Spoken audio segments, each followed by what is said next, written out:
आज हम बात करेंगे फर्टिलिटी टेस्ट के बारे में, कौन से टेस्ट करने चाहिए फर्टिलिटी ट्रीटमेंट स्टार्ट करने से पहले। तो ये मेल और फीमेल में डिवाइडेड होता है। For main it is very simple, it's a sperm analysis, general routine sperm analysis. कभी कभी जब स्पर्म एनालिसिस में हमें कुछ पता चलती हैं कोई प्रॉब्लम्स, तो हम लोग उन लोगों को कोई जेनेटिक टेस्ट या कोई डीएनए फ्रेगमेंटेशन टेस्ट वगैरह we ask the patient to get them done, but usually ये एक सिंपल स्पर्म एनालिसिस होता है। फीमेल्स में इसका लिस्ट थोड़ी लंबी होती है बिकॉज फीमेल्स के कॉन्ट्रीब्यूशन ज्यादा होते हैं इन फर्टिलिटी ट्रीटमेंट। यहाँ पे टेस्ट वेरी करते हैं, ovarian level, tubal level, uterine level and systemically patients fit हैं कि नहीं प्रेगनेंसी के लिए। तो सिस्टमिक टेस्ट की जब मैं बात करूँ तो सबसे पहली चीज होती है हीमोग्लोबिन और आपका थायराइड लेवल्स, आपकी विटामिन डी लेवल्स, और बेसिकली आप फिट हैं कि नहीं प्रेगनेंसी के लिए, कोई इशू तो नहीं है। फीमेल की एज अगर 35 से ज्यादा हो तो हम लोग कार्डियक इवैल्यूएशन भी करते हैं ताकि कोई प्रॉब्लम हो तो हमें पहले पता चल जाए, प्रेगनेंसी में कॉम्प्लिकेशंस ना हो। ये बहुत जरूरी है क्योंकि आईवीएफ प्रेगनेंसीज या फर्टिलिटी ट्रीटमेंट के द्वारा कंसीव किए गए प्रेगनेंसीज प्लान प्रेगनेंसीज होते हैं और प्लान प्रेगनेंसीज में कॉम्प्लिकेशंस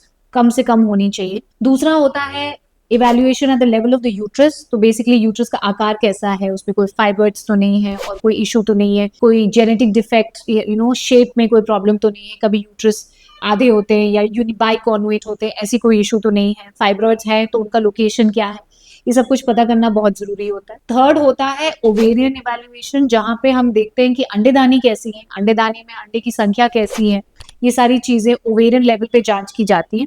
तो बेसिकली ये बेसिक टेस्ट होते हैं जो एक फीमेल में करते हैं हम लोग। कभी कभी फीमेल्स हमारे पास आती है और सब कुछ ठीक है, पीरियड्स रेगुलर है, एज सही है, लेकिन ओवेरियन रिजर्व बहुत कम है।